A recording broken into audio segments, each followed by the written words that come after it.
अच्छा, कभी ऐसा हुआ है कि घंटों तक पढ़ाई की और अगले ही दिन सब दिमाग से गायब? बड़ा फ्रस्ट्रेटिंग लगता है ना? पर क्या हो अगर पढ़ाई करने का एक स्मार्ट तरीका भी हो? आज हम जापानी छात्रों से सीखने वाले कुछ कमाल के स्टडी हैक्स पर नजर डालने वाले हैं। और ये कहानी सिर्फ एक दो लोगों की नहीं, हम सबकी है। हम सब मेहनत करते हैं और अगले दिन दिमाग एकदम खाली। पता है, इसमें हमारी कोई कमी नहीं है। असल में ये तो हमारे दिमाग का, कह सकते हैं, एक डिफ़ॉल्ट सेटिंग है। वो बना ही ऐसे है। तो होता ये है कि सिर्फ 24 घंटे के अंदर हमारा दिमाग करीब करीब 70% नई जानकारी को डिलीट कर देता है। जी हाँ, ये उसकी डिफ़ॉल्ट प्रोग्रामिंग है। तो फिर सवाल ये उठता है कि जापान में स्टूडेंट्स 2000 से ज़्यादा मुश्किल कांजी अक्षर कैसे याद कर लेते हैं, वो भी पूरी जिंदगी के लिए। भाई, आखिर उनका सीक्रेट है क्या? तो देखिए, प्रॉब्लम मेहनत में है ही नहीं, प्रॉब्लम है मेथड में। हम लोग घंटों तक नोट्स को बस बार बार पढ़ते रहते हैं ना, हाइलाइटर से तो पूरी की पूरी किताब ही रंग देते हैं और हमें लगता है कि वाह क्या पढ़ाई हो रही है। पर सच तो ये है कि हमारे दिमाग के लिए ये सब सिर्फ एक बैकग्राउंड नॉइज जैसा है। साइंस की भाषा में इसे कहते हैं द फॉरगेटिंग कर्व। ये एक तरह का अदृश्य दुश्मन है जो हमारी सारी मेहनत पर पानी फेर देता है। पर एक मिनट, जरा सोचिए, क्या हो अगर हम इसी कर्व को हैक कर लें? जापानीज स्टूडेंट्स ठीक यही करते हैं। वो ज्यादा मेहनत नहीं बल्कि स्मार्ट मेहनत करते हैं। ईमानदारी से सोचिए, कितनी बार ऐसा हुआ है कि रात भर रट्टा मारा और एग्जाम में जाकर सब ब्लैंक? ये कोई इत्तेफाक नहीं है दोस्तों, ये प्योर न्यूरोसाइंस है। हम लोग ना इन पैसिव तरीकों में उलझे रहते हैं, जबकि असली ताकत तो एक्टिव तरीकों में छिपी है। और ये इस बात का पक्का सबूत है कि फॉरगेटिंग कर्व को हराया जा सकता है। ये टैलेंट का खेल नहीं, ये तकनीक का खेल है। तो चलिए अब सीधे उन स्ट्रेटजीज को समझते हैं। हमारी पहली और कह सकते हैं सबसे पावरफुल टेक्निक है एक्टिव रिकॉल। ये पैसिव लर्निंग को एक्टिव लर्निंग में बदलने का सबसे सबसे अचूक तरीका है।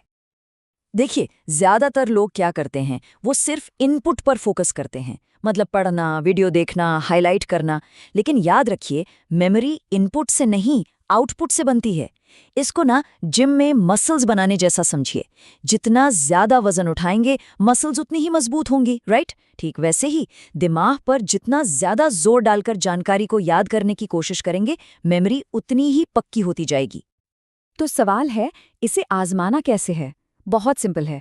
कोई भी टॉपिक पढ़िए, फिर किताब बंद कर दीजिए और एक खाली कागज पर वो सब कुछ लिखिए जो याद आ रहा है। हाँ, शुरू में ये बहुत मुश्किल लगेगा, पर यही तो असली कसरत है। यही स्ट्रगल आपके दिमाग में उन न्यूरल पाथवे को और भी मजबूत बना रहा है। तो एक बात हमेशा याद रखनी है, जब कुछ याद करने में मुश्किल होना, तो फ्रस्ट्रेट नहीं होना है। ये तो इस बात का सबूत है कि दिमाग सीख रहा है। इसका मतलब फेल होना नहीं है। इसका मतलब है कि दिमाग और मजबूत बन रहा है। अच्छा, एक्टिव रिकॉल के अलावा दो और बहुत ही पावरफुल तकनीकें हैं और ये दोनों टाइमिंग और कंसिस्टेंसी पर आधारित हैं। चलिए उन्हें भी देखते हैं।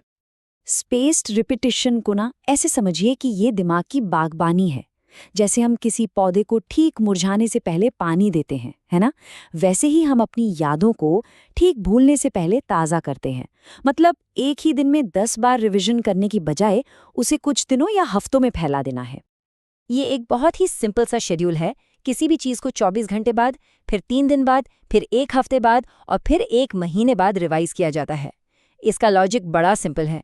जैसे ही भूलने की प्रक्रिया शुरू होने वाली हो, ठीक उसी वक्त उसे रोक देना। और इसी से जुड़ी हुई है क्योमोन मेथड। ये मेथड क्या कहती है कि भाई एक बार में पूरा का पूरा पहाड़ चढ़ने की कोशिश मत करो। उसे छोटे छोटे मैनेजेबल स्टेप्स में तोड़ दो। रोज थोड़ा थोड़ा सीखो, पर लगातार सीखो। आपने एटॉमिक हैबिट्स किताब का नाम सुना होगा। उसमें जेम्स क्लियर इसी को 1% रूल कहते हैं। मतलब छोटे छोटे लगातार किए गए सुधार जब ये मिलते हैं ना, तो कमाल के नतीजे देते हैं। एक रात में सब कुछ रटने से तो लाख गुना बेहतर है कि रोज थोड़ा थोड़ा सीखा जाए। तो अब तक हमने ये तो देख लिया कि क्या करना है, लेकिन कैसे करना है ये भी उतना ही जरूरी है। देखिए, मास्टरी सिर्फ टेक्निक की बात नहीं है, ये माइंडसेट की भी बात है। लास्ट मिनट की टेंशन और रट्टेबाजी की जगह ना, जापानी कल्चर में एक सिद्धांत है, काइज़ेन। इसका मतलब है रोज थोड़ा थोड़ा लगातार सुधार, और नतीजा कोई बर्नआउट नहीं, कोई स्ट्रेस नहीं, सिर्फ लगातार ग्रोथ। और पता है सबसे अच्छी बात क्या है? इसके लिए घंटों नहीं चाहिए, सिर्फ 6 मिनट रोज। 2 minute active recall, 2 minute revision और 2 मिनट फोकस प्रैक्टिस। सोचिए, ये छोटा सा इन्वेस्टमेंट 1 महीने में ही 30% बेहतर बना सकता है। और आखिर में आता है शू का कॉन्सेप्ट। ये वो फ्लो स्टेट या जोन है जब कोई अपने काम में इतना डूब जाता है कि आसपास की दुनिया का पता ही नहीं चलता। इस जोन में एंटर करने के लिए जापानीज स्टूडेंट्स एक रिचुअल बनाते हैं, मतलब एक तरह की रस्म जो उनके दिमाग को सिग्नल देती है कि ओके, अब फोकस का टाइम है।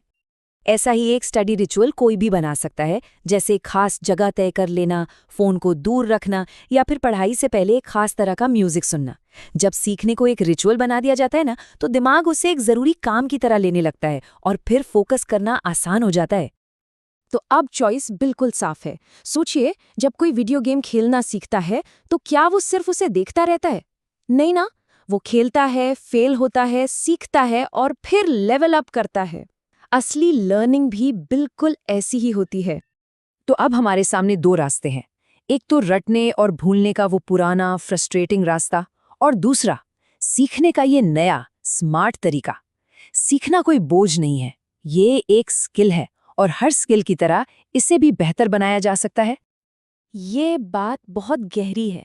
दुनिया में जो टॉप 1% लोग होते हैं ना, वो सिर्फ जानकारी लेते नहीं हैं, वो उसे इस्तेमाल करते हैं। वो सिर्फ इन तरीकों को देखकर भूल नहीं जाएंगे, वो इन्हें अपनी जिंदगी में अपनाएंगे।